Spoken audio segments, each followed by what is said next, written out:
बिस्मिल्लाहिर्रहमानिर्रहीम अस्सलाम वालेकुम। प्रीवियस लेक्चर में हम लोगों ने डिस्काउंट अलाउड को डिस्कस किया था।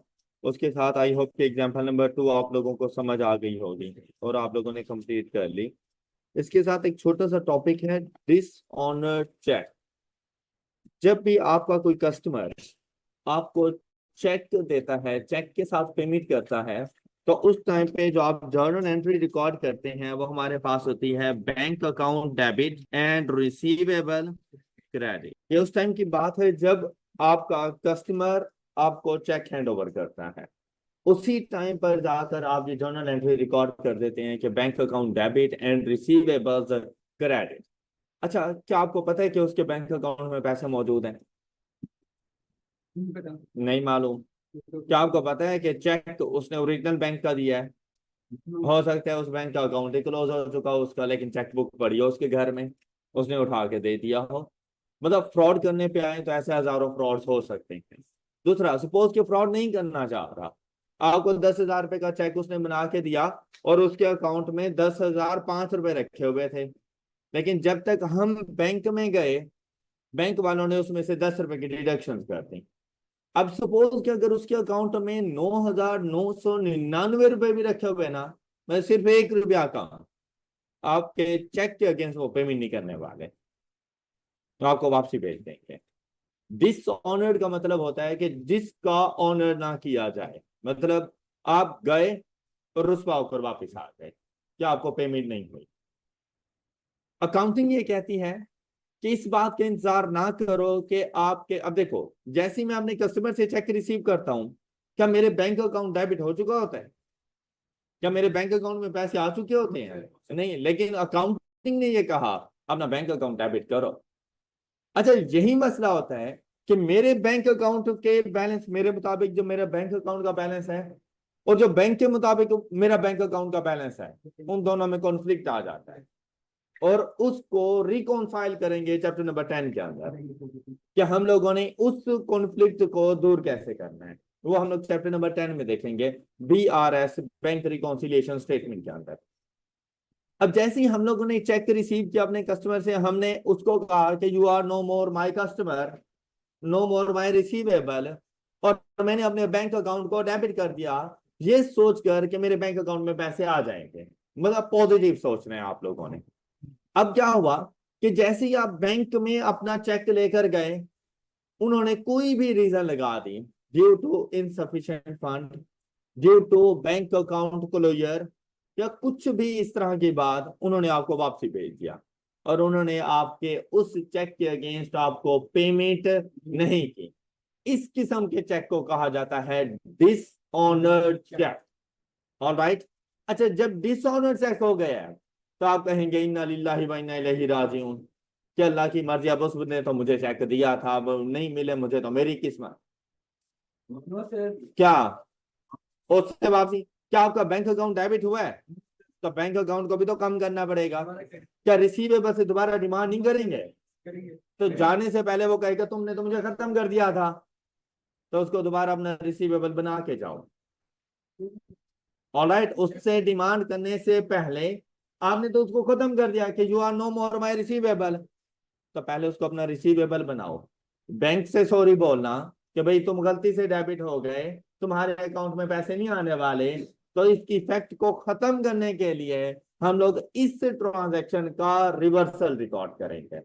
ओरिजिनल ट्रांजैक्शन का रिवर्सल रिकॉर्ड करेंगे किस टाइम पर? जब चेक डिसऑनर्ड हो जाए। जब चेक रिसीव करेंगे तो बैंक अकाउंट डेबिट रिसीवेबल्स करा दे, और जब डिसऑनर हो जाएगा तब रिसीवेबल्स एंड बैंक अकाउंट। अब इसको पढ़ते हैं। These are checks received from customers where subsequently the bank refuses to make payments. When a business receives a check from a customer, it recognizes that an amount paid. If the business presents the check to the bank for payment and the bank refuses to accept it, perhaps because of insufficient funds in the customer's account, the business is still on the money and must receive the original entry, must reverse the original entry. The double entry of for this reversal is, debit करेंगे receivables को और credit करेंगे। I hope कि आपको dishonour check समझ आ चुके हैं। अच्छा भाई, आप हैं दुनिया के शरीफ तरीन बंदे, आप भी तो किसी के कस्टमर होंगे ना, तो आपने ये अज्यूम करना है कि आप फ्रॉड नहीं कर रहे। आप हाजी साहब हैं, आप जो चेक देंगे वो डिसऑनर नहीं होने वाला। ओके, मतलब आप चेक ही वही देंगे जिसके अगेंस्ट आपको पता हो कि अगले को पेमेंट हो जाए। तो यहाँ पर डिसऑनर चेक का जो कॉन्सेप्ट होता है ना, मोस्टली वो होता है कि हमारे कस्टमर ने हमें चेक दिया। यहाँ पर कहीं पे ये नहीं लिखा हुआ था कि आपने अपने सप्लायर को चेक दिया और उसको पेमेंट नहीं हुई तो वो डिसऑनर हो गए हैं। ऑलराइट, उस चेक को कहा जाता है टाइम बार। टाइम बार,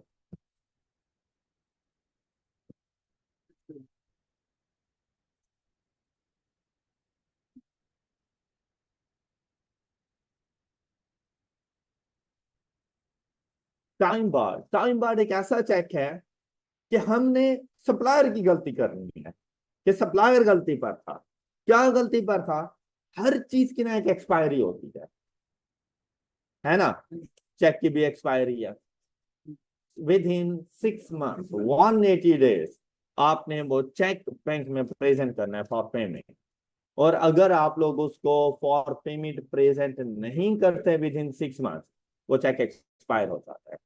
फिर चाहे मेरे अकाउंट में लाखों रुपीस पड़े हों और चेक को 5,000 रुपए का, कभी भी कैश नहीं मिलने वाला। जैसे ही 180 डेज गुजर जाए आपको चाहिए तो क्या मेरा सप्लायर आके मुझसे दोबारा डिमांड नहीं करेगा? करेगा, कहेगा कि भाई ये मुझसे गलती हो गई, मैं चेक प्रेजेंट नहीं कर पाया विद इन टाइम, तो आप मुझे न्यू चेक बना कर दे दो। तो पिछले चेक का मैं रिवर्सल रिकॉर्ड करूंगा, लेकिन उस चेक को मैं डिसऑनर चेक नहीं कहूंगा, मैं उस चेक को कहूंगा टाइम बार check. All right,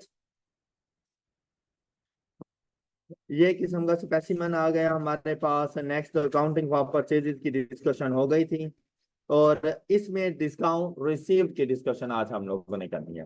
discount allowed आप लोगों को अच्छे से समझ आ गया है? जब डिस्काउंट अलाउड समझ आ गया तो डिस्काउंट रिसीव कुछ भी नहीं है। मतलब 50% तो बिल्कुल वैसा वैसा है, थोड़ा बहुत इसमें चेंज जरूर आ जाता है। अब यहाँ पर देखें डिस्काउंट रिसीव, कहते हैं this is the discount given by the two the business. अब सिंपल सी बात है कि अब हमें डिस्काउंट मिलना है, बिजनेस को डिस्काउंट मिलना है, तो डिस्काउंट देगा कौन? क्या कस्टमर देंगे? सप्लायर्स देंगे। अच्छा, इसकी भी दो टाइप्स है हमारे पास, trade discount and cash discount. Cash discount का दूसरा नेम सेटलमेंट डिस्काउंट और प्रॉम्प्ट पेमेंट। प्रॉम्प्ट पेमेंट को अर्ली पेमेंट डिस्काउंट भी कहा जाता है। Prompt payment means early payment. क्या हम लोग ना बेसिकली अपने कस्टमर को मोटिवेट कर रहे होते हैं कि आप मुझे जल्दी से पेमेंट कर रहे हैं तो मैं आपको डिस्काउंट दूंगा, और फिर जैसे ही आप मुझे पेमेंट करोगे आपका और मेरा अकाउंट क्लोज हो जाएगा, सेटल हो जाएगा। इसलिए इसको सेटलमेंट डिस्काउंट, जब आप पेमेंट करोगे तब ये डिस्काउंट दूंगा, इसीलिए कैश डिस्काउंट, कि जब मुझे कैश पे करोगे तब ये डिस्काउंट दूंगा, तो इसीलिए इसको कैश डिस्काउंट कहा जाता है। ट्रेड डिस्काउंट, भाई इसकी कोई आंसर नहीं। इसकी डिस्कशन हम लोग प्रीवियस लेक्चर में भी कर चुके थे कि चाहे ये ट्रेड डिस्काउंट अलाउड है या ट्रेड डिस्काउंट रिसीव्ड है, इसकी एंट्री नहीं होती। अब ये ट्रेड डिस्काउंट रिसीव्ड मतलब at the time of purchases. अब यहाँ पर हम लोग बात डिस्काउंट अलाउड में करते हैं सेल्स की, और डिस्काउंट रिसीव्ड में हम लोग करेंगे at the time of purchasing. At the time of purchasing अगर मेरा कोई सप्लायर मुझे कोई डिस्काउंट ऑफर करवाता है तो मैं अपनी परचेजेस को नेट ऑफ करके लिखूंगा, मैं अलग से डिस्काउंट की एंट्री रिकॉर्ड नहीं करूंगा। अगर चीज थी 100 रुपए की और मेरे सप्लायर ने कहा कि ये आपको 90 रुपीज की मिलेगी, 10% आपको हम डिस्काउंट देंगे, और मैंने उसको 90 रुपीज पे कर दिया, तो मैंने अपनी परचेजेस को 100 पे रिकॉर्ड नहीं करना, मैं रिकॉर्ड ही 90 पे करूंगा। तो मैं रिकॉर्डिंग करूंगा purchases account debit, cash account credit by rupees 90, तो कहीं पे हम डिस्काउंट की बात ही नहीं करेंगे। मतलब ये जो बार्गेनिंग करते हुए आप कोई डिस्काउंट लेते हो ना, ये कहलाता है ट्रेड डिस्काउंट। क्या आप कहीं पे जाते हो, आपको चीज बताई जाती है 5,000 रुपए की और आप डायरेक्ट कहते हो 500 की देनी है, और डीलिंग हो जाती है आपकी 2,000 रुपए के ऊपर, तो 5,000 रुपए की चीज 2,000 रुपए पर आ गई, 3,000 कहाँ गया? Trade discount. क्या कहीं पर रिकॉर्ड करोगे? नहीं, बस कहोगे कि ये चीज 2,000 रुपए की है। यही अकाउंटिंग ने कहा है कि यही हमारा रूल है, क्या हमने ऐसा ही कर। All right. तो ट्रेड डिस्काउंट की कोई डबल एंट्री रिकॉर्ड करने की जरूरत नहीं होती। आपकी परचेजेस, आपके पेएबल्स नेट ऑफ हो जाते हैं। अब यहां पे देखें, this is definite price reduction given by the supplier. अब वहां पे था गिवन टू द कस्टमर, वहां बाय नहीं था, गिवन बाय अस था वहां पर, गिवन टू द कस्टमर था वहां पर। और यहाँ पे क्या है? प्राइस रिडक्शन है definite, but given by a supplier to business. Customer तो हम खुद हैं, तो टू कस्टमर नहीं कहना, to business. The invoice is issued at the reduced amount, so there are no double entry problems caused by this type of discount. The purchase is simply recorded at net of trade discount amount. I hope कि trade discount clear है, बस ये discussion की जरूरत नहीं। Next हमारे पास आता है cash discount, settlement discount, prompt payment discount. तो मैंने क्रेडिट परचेजेस की हुई थी, क्रेडिट परचेजिंग मैंने कर ली। उसके बाद मेरे सप्लायर ने मुझे कहा कि if you pay in 10 days I will give you 10% discount, otherwise you have 30 days to pay. Normal credit period 30 days, लेकिन अगर 10 दिन में हम पेमेंट कर देते हैं तो मुझे 10% डिस्काउंट रहेगा। अब 100 रुपए की चीज के ऊपर 10% पहले वो ट्रेड डिस्काउंट दे चुका है, मेरा पेबल वो रिकॉर्ड है 90 रुपीज के साथ। बात क्लियर हो गई? तो जिस दिन, इसी एग्जांपल को ही आगे लेके चलते हैं, कि जिस दिन मैं उससे परचेज करूंगा, गुड्स परचेज करूंगा, उस दिन मैं एंट्री रिकॉर्ड करूंगा परचेज अकाउंट,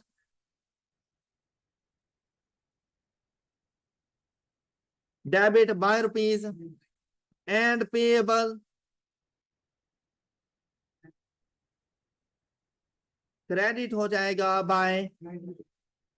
ये एंट्री उस टाइम पर रिकॉर्ड करेंगे जब गुड्स हम तक पहुंचेंगे, जिस दिन हम परचेजेस कर रहे हैं, और जब परचेज ऑन क्रेडिट चलेगी।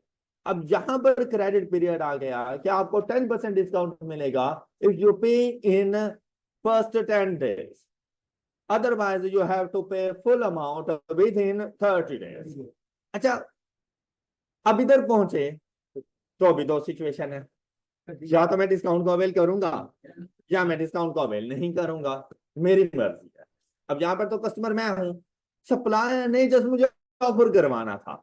अच्छा, यहाँ पर ना अकाउंटिंग फॉर सेल्स की तरह, डिस्काउंट अलाउड की तरह कोई अजम्पशन लेने की जरूरत नहीं है।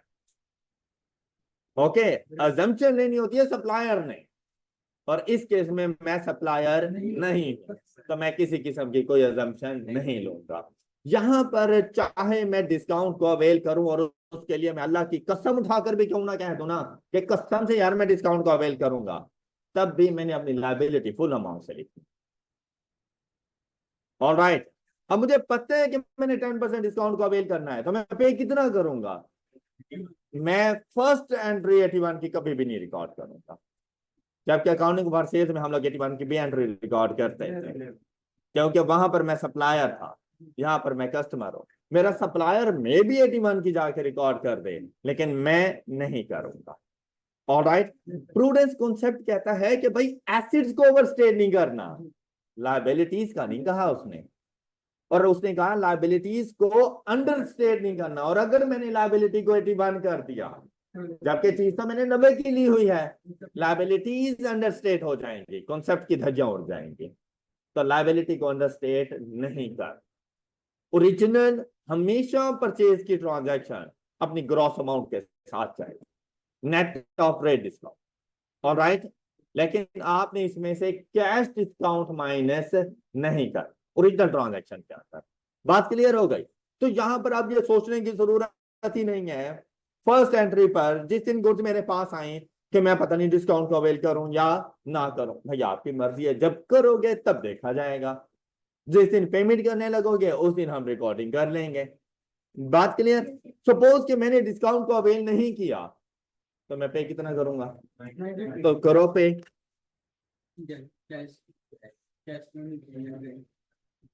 और पेएबल्स डेबिट बाय और मैंने भी उसको 90 का ही रिकॉर्ड किया हुआ था, कोई इशू। जितने का रिकॉर्ड किया हुआ था उतना ही मैंने पे कर दिया, नो इशू। ऑलराइट। और अगर मैंने डिस्काउंट को अवेल कर दिया तो क्या मैं 90 पे करूंगा? कितना? तो करो 90, 81 पे करते हैं। कैश क्रेडिट हो जाएगा बाय 81 पे करने के बाद मेरी लाइबिलिटी कितनी थी? अब अगर मैं पेएबल यहां पे रिकॉर्ड करूं 81 से, तो इसका मतलब तो ये हुआ कि सेटलमेंट तो ना हुई फिर, जबकि ये तो सेटलमेंट डिस्काउंट था कि इसने मेरे अकाउंट को सेटल कर देना था। अगर मैं डेबिट कर रहा हूं पेएबल्स को 81 से, इट मींस दैट अभी मैंने उसके 9 रुपए देने हैं। क्या मैं दूंगा? जब नहीं दूंगा तो क्या लाइबिलिटी है? तो रिकॉर्ड क्यों करूं? तो अपनी लाइबिलिटी को फुल अमाउंट के साथ आप लोगों ने खत्म कर देना है। डन। तो 9 रुपए कहाँ गए? कौन सी साइड पर गए? पहले तो ये लिखो। अब देखो कि भाई ये है कौन से। ये मैंने डिस्काउंट दिया, डिस्काउंट लिया, तो यहां पर आ जाएगा डिस्काउंट। यहां पर आपके पास दो ऑप्शन है। ऐसा नहीं है जैसे आप लोगों ने जो चीज दी थी उसके अगेंस्ट 81 रुपीज पे किए हैं तो परचेजेज 90 की क्यों? तो परचेजेज भी तो 81 की होनी चाहिए ना। तो आपके पास दो ऑप्शन हैं, या तो डिस्काउंट रिसीव्ड रिकॉर्ड करो या फिर परचेजेस को क्रेडिट कर दो। आपने परचेजेस को डेबिट किया था ओरिजिनली 90 से, और जैसे ही 9 से क्रेडिट करोगे तो आपके परचेजेस ऑटोमेटिकली 81 की आ जाएंगे।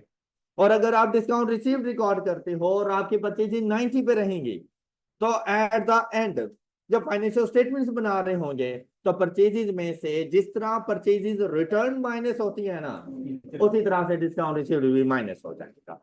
अब सपोज कि यहाँ पे परचेजेस रिटर्न नहीं है, तो 90 में से 9 माइनस हो जाएगा, तो वो 81 की ही रिकॉर्ड। ऑलराइट, अब पढ़ो इसको। Cash discount, settlement, prompt payment discount. A settlement discount might be offered by a customer to pursue the early payment. For example, by a supplier to pursue the early payment.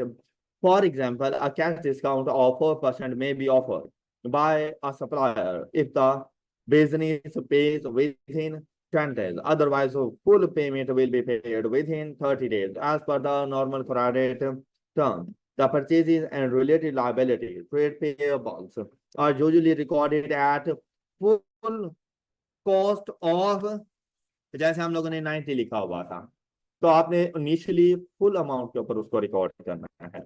This is in line with prudence concept, क्या which requires that expenses and liabilities must not be। अब basically इसमें चार चीजें आ जाती हैं: income, expense, assets, liabilities. अब prudence concept ये कहता है कि इनकम और एसेट्स को ओवरस्टेट नहीं करना, इनकम एंड एसेट्स को ओवरस्टेट नहीं करना, जबकि एक्सपेंसेस और लायबिलिटीज को अंडरस्टेट नहीं करना। क्लियर? ये कंप्लीट प्रूडेंस कॉन्सेप्ट बन जाता है हमारे पास। अब यहां पर भी इसका एक पोर्शन दिया गया है, हाफ पोर्शन दिया गया है, जो कि हमारे पास expenses and liabilities must not be understated and income and assets must not be overstated. Then the purchaser will decide whether or not to take advantage of settlement discounts, considering his cash flow position। अब लाज़मी बात है यार, मुझे जितना बड़ा discount दे दो लेकिन मेरे पास कैश ही नहीं है पे करने के लिए, क्या मैं डिस्काउंट की तरफ जाऊंगा? लेकिन मेरे पास कैश है। अगर मेरे पास कैश था तो मैं उधार पे क्यों गया? ओके। लेकिन अगर मैंने देखा कि कुछ अर्से बाद कैश आ गया, जल्दी पे करूं या बाद में पे करूं, मुझे फायदा नहीं हो रहा तो मैं बाद में ही पे करूंगा कि वो कैश में कहीं और यूटिलाइज कर सकूं। लेकिन अगर मैंने ये देखा कि विद इन 10 डेज पे करने पर मुझे एक अच्छी खासी अमाउंट की रिडक्शन मिल रही है, तो मैं जल्दी भी पे कर सकता हूं। तो ये परचेजर कस्टमर के ऊपर डिपेंड करता है कि उसने डिस्काउंट को अवेल करना है या नहीं करना। कहते हैं the subsequent treatment is as follows: if advantage of settlement discount is not taken. The gross amount is payable to supplier as already recorded. ये देखो कर दिया था कि अगर मैं डिस्काउंट नहीं अवेल करता तो जितनी मैंने अपनी लायबिलिटी रिकॉर्ड की थी वो सारी की सारी जाकर मैं पे कर दूंगा.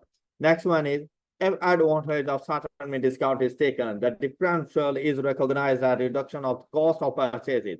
Alternatively, discount received may be credited.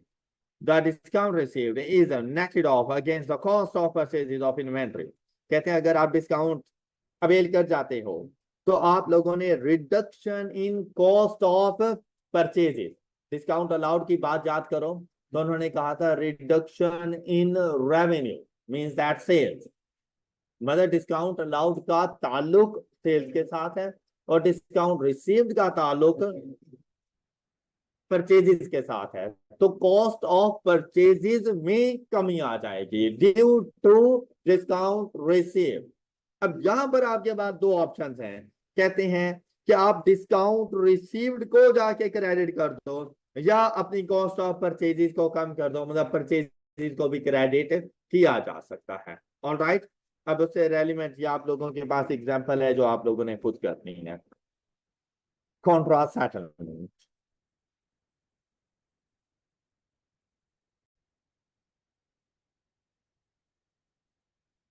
बाज़ औक़ात बिजनेस में ऐसी सिचुएशंस आती हैं कि आपका सप्लायर ही आपका कस्टमर बन जाता है.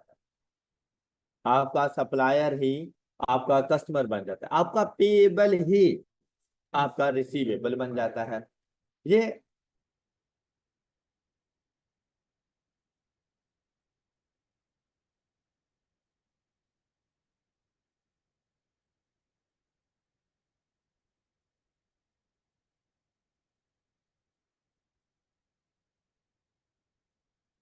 ऐसे समझ लें कि जैसे आप लोगों के पास एक जनरल स्टोर है, वहां पर मतलब चावल वगैरह ग्रोसरी आइटम्स वगैरह मिल जाते हैं.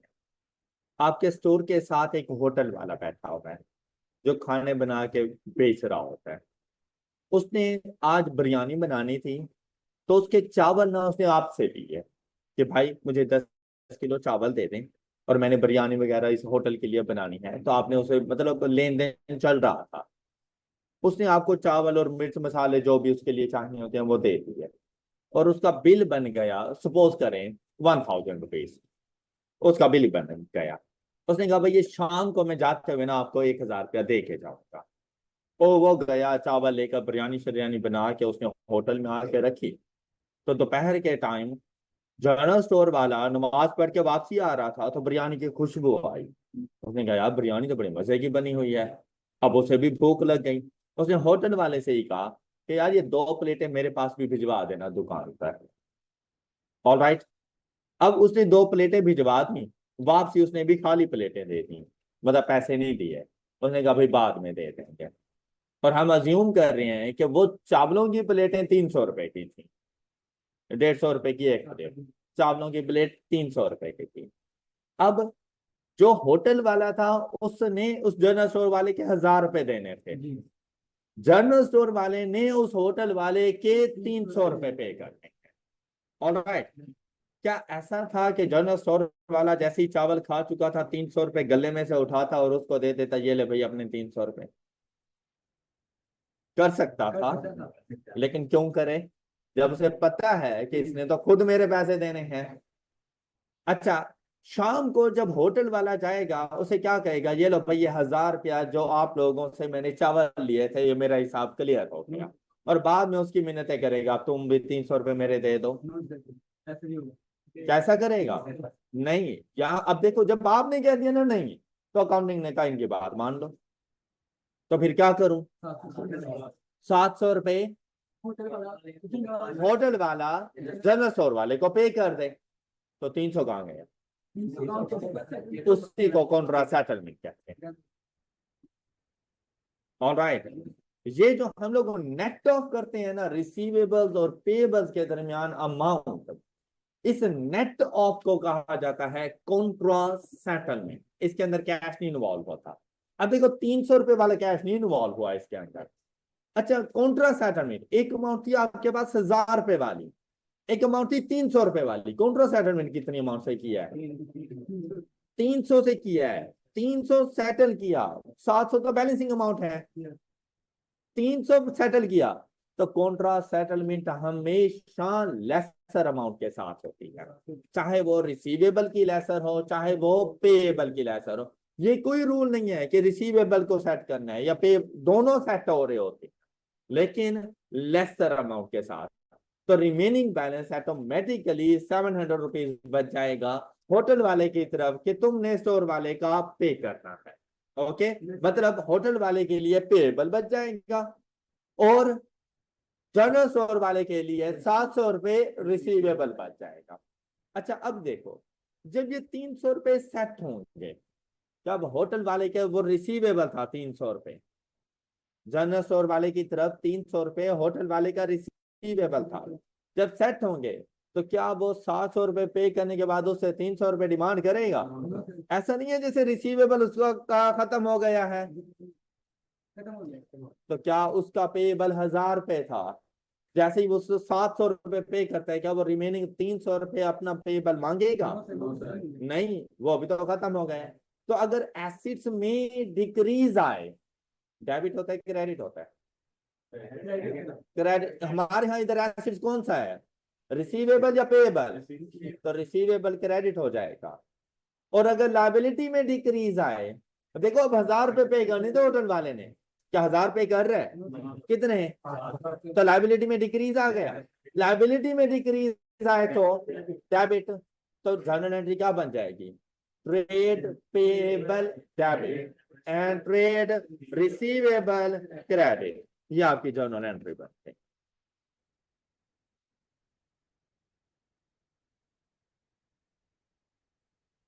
A business might sell goods or services to an other business। मैंने जरा सिंपल वर्ड में आके बात समझा दी। बेसिकली तो होटल वाला और जनरल स्टोर वाले दोनों ही बिजनेसमैन हैं, दोनों ही बिजनेस कर रही हैं।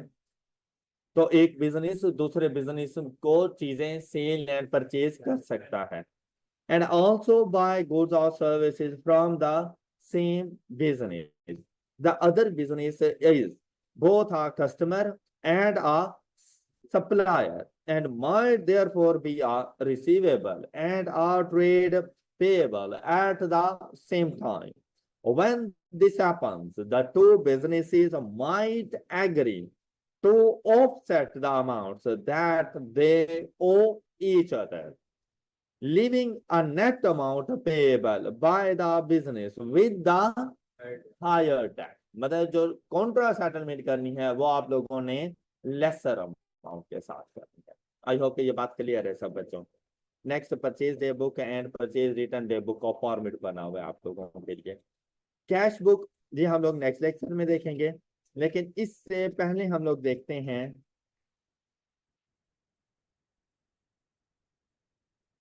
The last book which is journal. इससे पहले अब हम लोग in total 6 books of prime entries थी, 4 की डिस्कशन हो चुकी है। Sales day book, sales return day book, purchase day book and purchase return day book. 5वीं कैश बुक है, उसको थोड़ी देर के लिए हम लोगों ने पेंडिंग पे किया, and the last one is journal. अच्छा, इसके अंदर हर वो ट्रांजैक्शन आ जाएगी जो first 5 books of prime entries में कहीं भी नहीं जा रहे। मतलब एक ऐसा होता है ना, आपके घर के अंदर एक बेडरूम है, ड्राइंग रूम है, ये है वो है वगैरह वगैरह वगैरह। अब कुछ सामान ऐसा होता है जो यहाँ पे नहीं रखा जा सकता, तो आप स्टोर रूम एक अलग से बना होता है। बुक्स ऑफ प्राइम एंट्री का ये स्टोर रूम है। ऑलराइट, कि जहां पर आपको लगे ना कि कोई चीज एक्स्ट्रा है और कहीं और एडजस्ट नहीं हो पा रही, आप उसको उठाओ और स्टोर रूम में फेंक दो, मतलब जर्नल में लेके चले जाओ।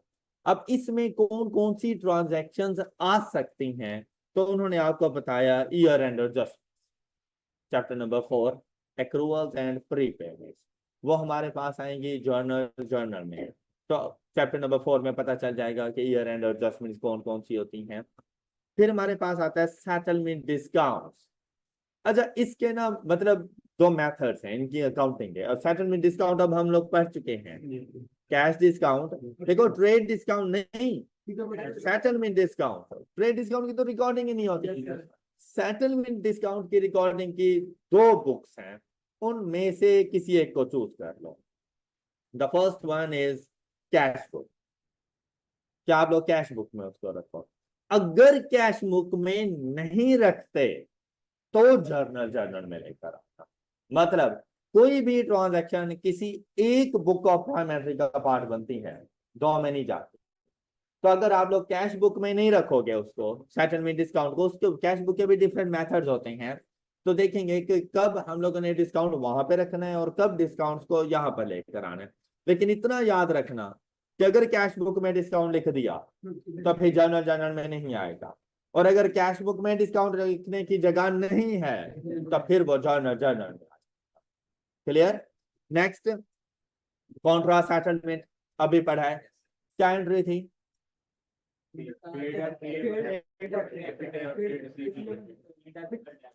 Trade payable debit, trade receivable credit. अच्छा आप देखो, क्या कैश इन्वॉल्व हुआ इसमें?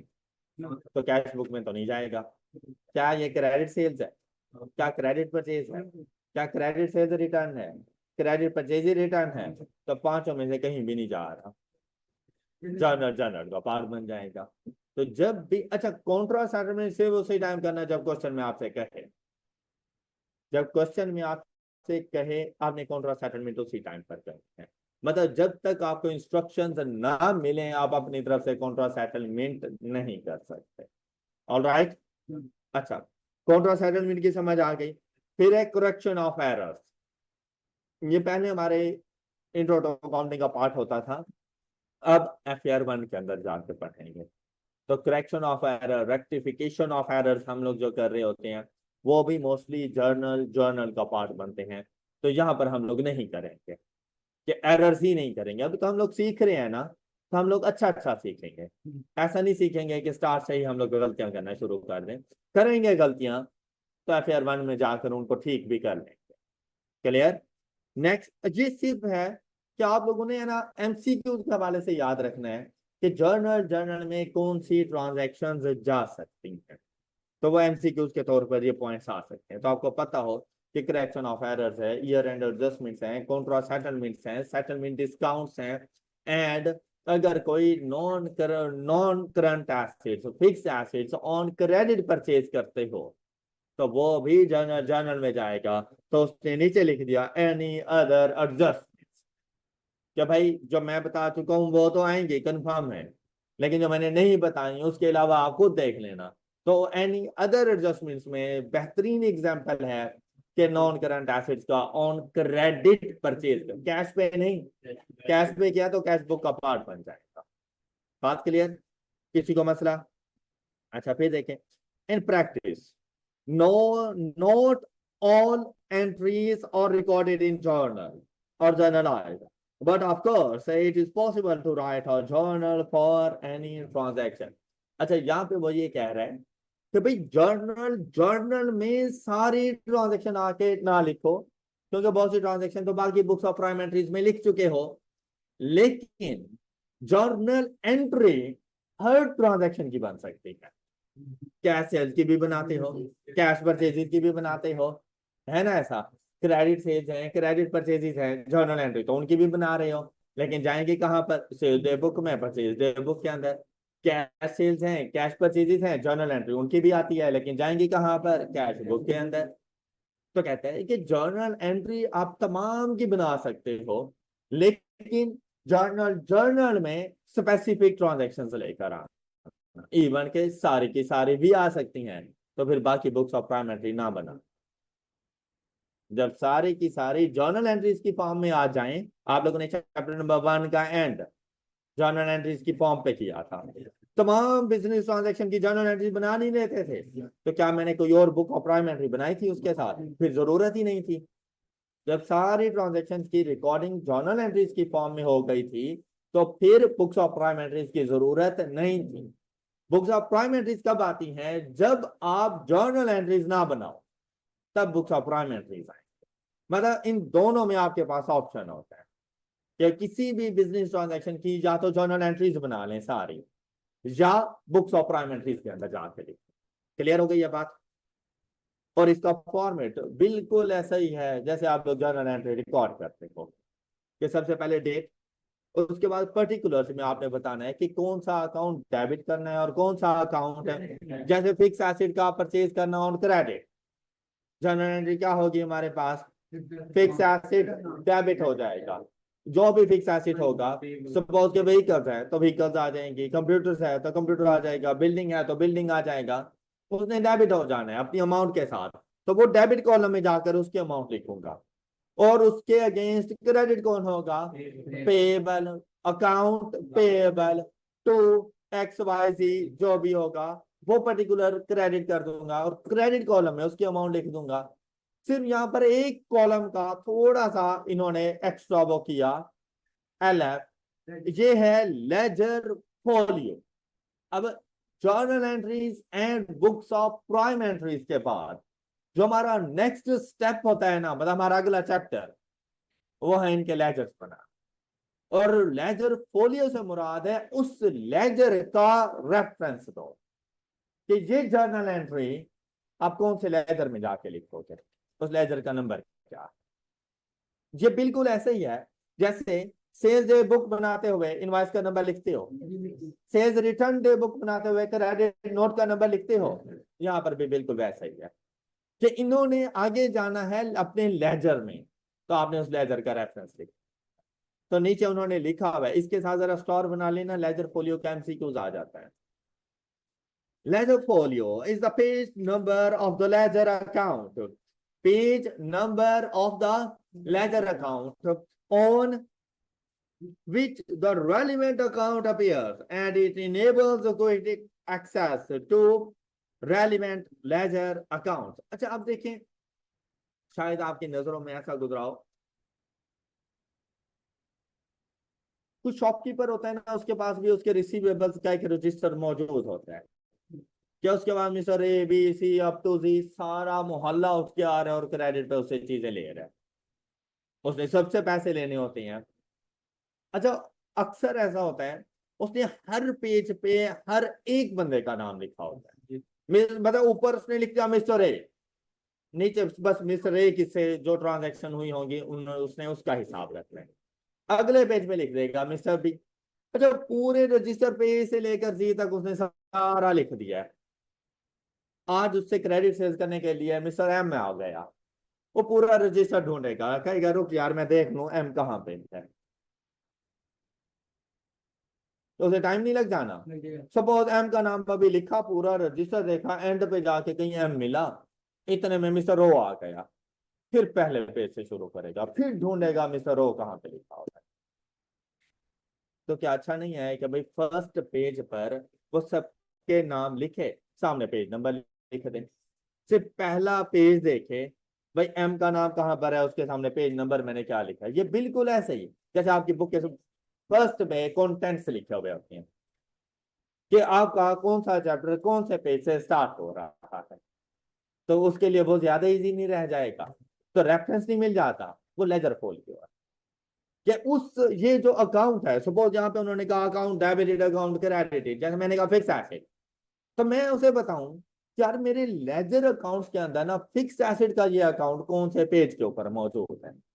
इसी तरह अकाउंट पेएबल, तो अकाउंट पेएबल मेरे लेजर्स में कौन से पेज के ऊपर मौजूद है, ताकि फौरन मैं अपने लेजर्स का वो पेज ओपन करूं और मेरे सामने वही लेजर्स ही सामने आते हैं।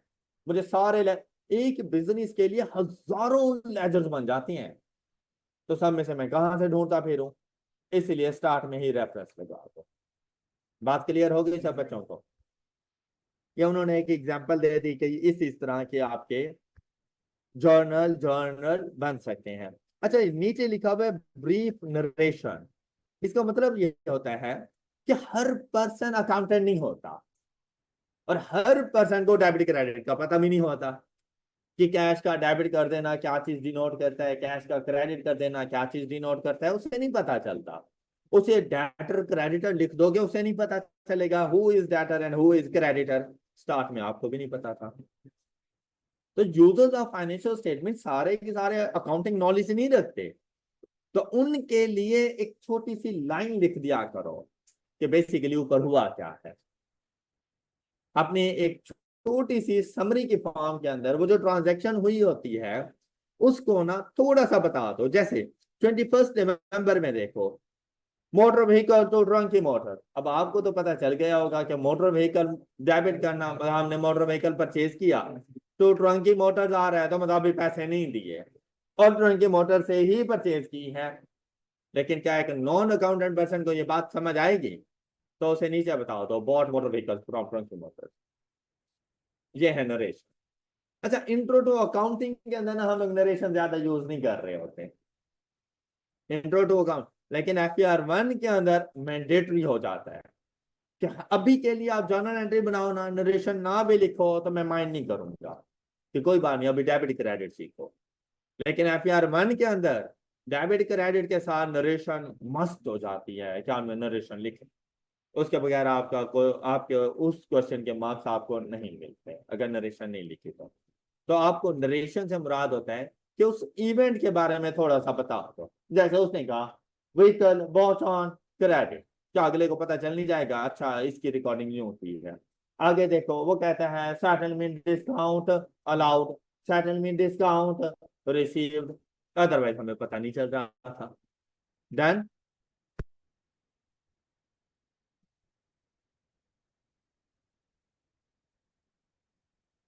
एग्जाम्पल नंबर 12, ये आप लोगों ने सॉल्व करनी है लेकिन इसमें ना सिर्फ और सिर्फ जर्नल एंट्रीज बना कर दें, मतलब अभी बुक्स ऑफ प्राइम एंट्रीज की तरफ नहीं जाता। इसका सोल्यूशन नीचे मौजूद है लेकिन कोशिश कीजिएगा कि आप लोग सोल्यूशन ना देखें, आप लोग जर्नल एंट्रीज खुद से बनाएं। एग्जाम्पल नंबर 12 की जर्नल एंट्रीज आप लोगों ने बना कर आनी है। हो जाएगा? अच्छा, अब हमारे पास रह गया है कैश बुक। कैश बुक से पहले चले पैटी कैश में आपको पढ़ा, थोड़ा सा टाइम है, कैश बुक से पहले पैटी कैश पढ़ लेते हैं।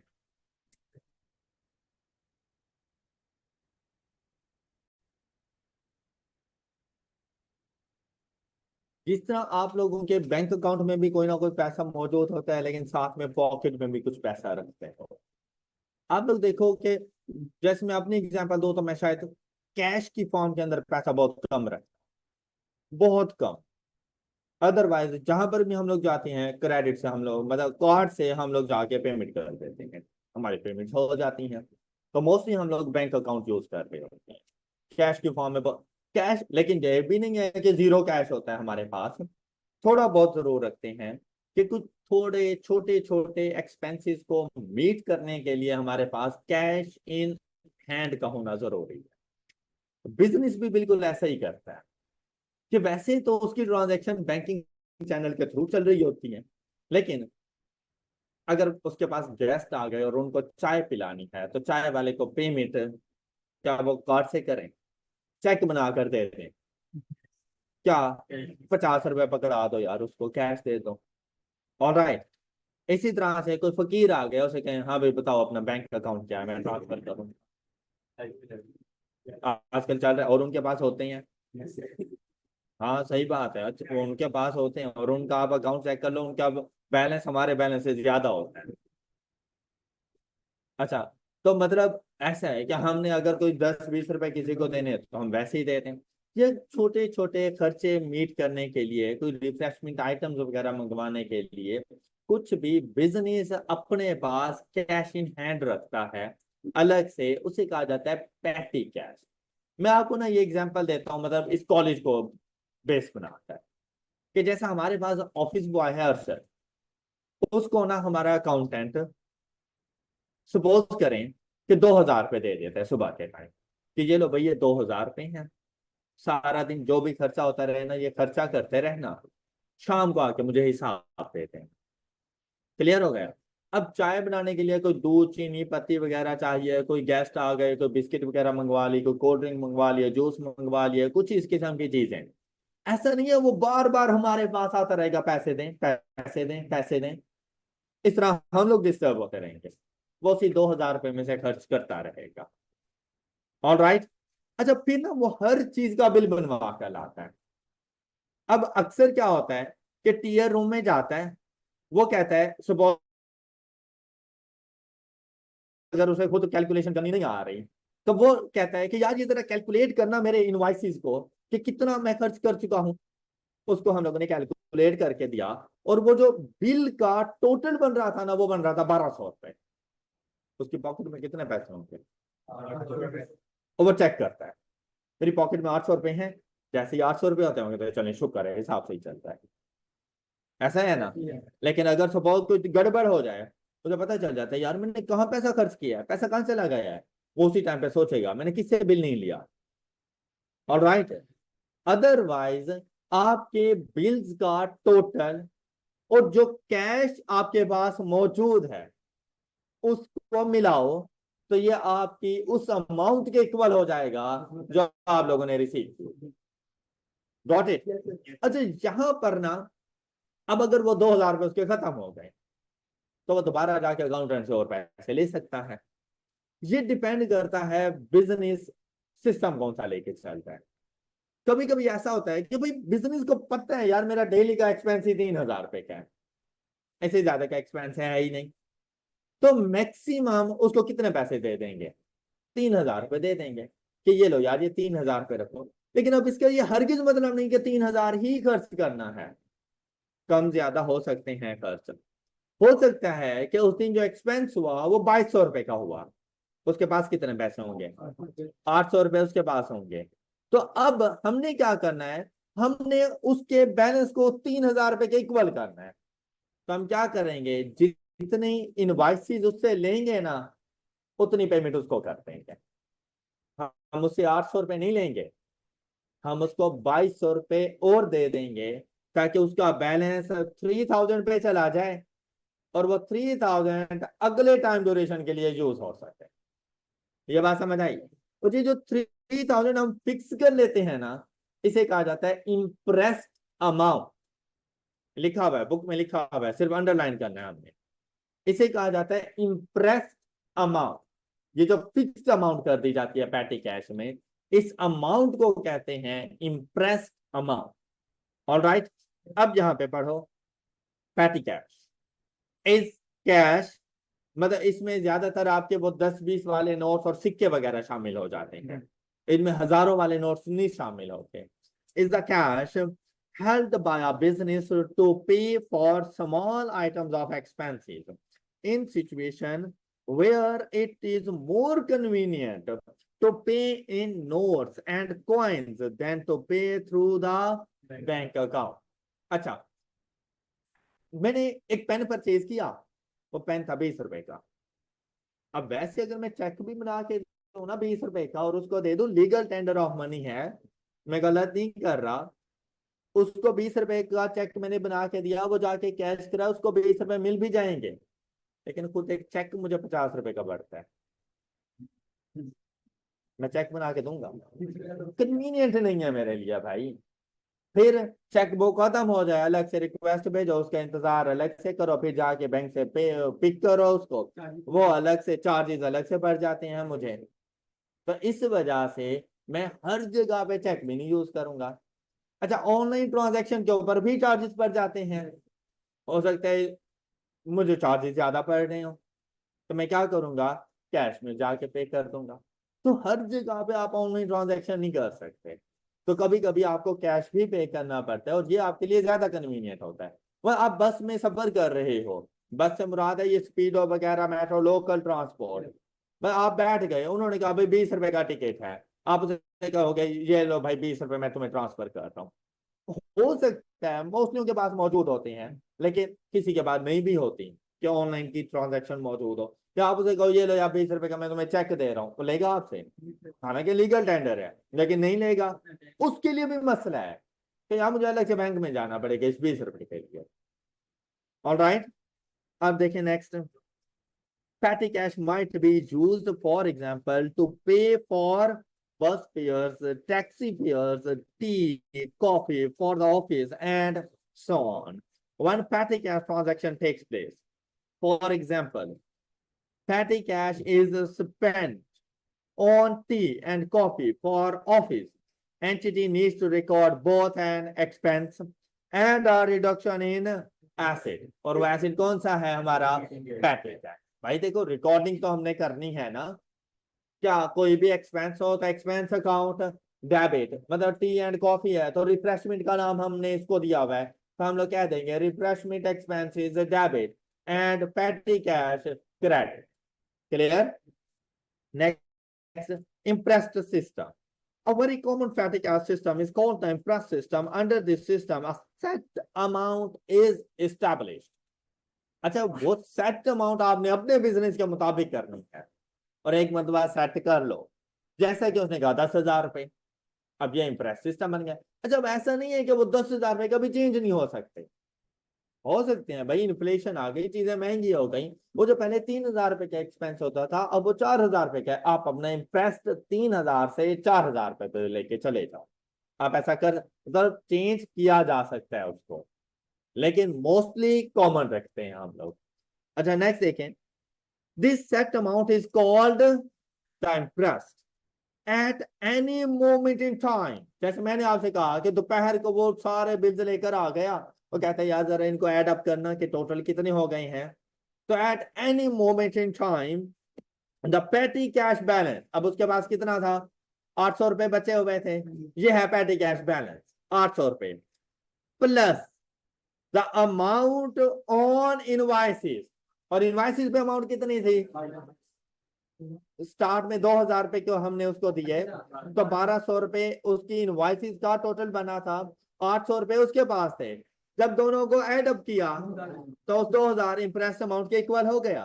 तो वो यही कहता है कि किसी भी मोमेंट के ऊपर अगर आप लोग अपनी इंप्रेस, वो जो आप लोगों के पास कैश बचा हुआ है पैटी कैश, वो और अपने तमाम बिल्स को एड अप करो on invoices and notes should sum to the impressed, वो आपके उस इम्प्रेस्ड अमाउंट जो आपने इनिशियली अमाउंट रिसीव की थी उसके इक्वल आ जाएगा। और अगर इक्वल है तो मतलब किसी किस्म का कोई इशू नहीं है। Periodically the invoices are removed and replaced by cash to re-establish the, ये जो एंड पे मैंने बात कही थी कि शाम को हम उससे वो बिल ले लेंगे और बिल्स का जितना भी टोटल बनेगा वो उसको पे कर देंगे। तो एंड पे यही बात लिखी हुई है। नेक्स्ट आपके पास एक छोटी सी एग्जांपल आ गई है। A business uses an impress system to control its petty cash. The impress is set at the start of the month. There is rupees 10,000 cash in the petty cash tin. अच्छा, इसको petty cash tin कहा जाता है, वो जैसे गल्ला होता है ना उसको कि petty cash, और वैसे इसको till कहते हैं। बहरहाल an amount of rupees 600 is paid to Lala to compensate her for a payment she made out of her own pocket on behalf of the, मतलब बिजनेस के एक्सपेंसेस उसने अपनी पॉकेट से पे कर दिए, तो हम उसको 600 रुपए रीइंबर्स कर देंगे, क्योंकि बिजनेस का एक्सपेंस था तो उसकी अपनी पॉकेट से नहीं जाना चाहिए। After this transaction, the petty cash tin will contain rupees, अब 10,000 थे, उसमें से 600 रुपए हमने उसको पे किए क्योंकि उसने अपने बिहाफ बिजनेस के एक्सपेंसेस खुद पे कर दी, तो हम उसको 600 रुपए उसको वापस कर देंगे और बाकी हमारे पास बैलेंस बच जाएगा 9,400 cash and N invoice from Laila, और लैला से उसका बिल ले लेंगे जो उसने एक्सपेंसेस किए थे ऑफ रुपीज, और जैसे इन दोनों को ऐड अप करते हैं तो हम इंप्रेस्ड अमाउंट के इक्वल हो जाते हैं। बात क्लियर? एग्जाम्पल नंबर 10 करने की जरूरत नहीं है आप लोगों को। That's all for today. अपना ख्याल रखिए। अल्लाह हाफिज़।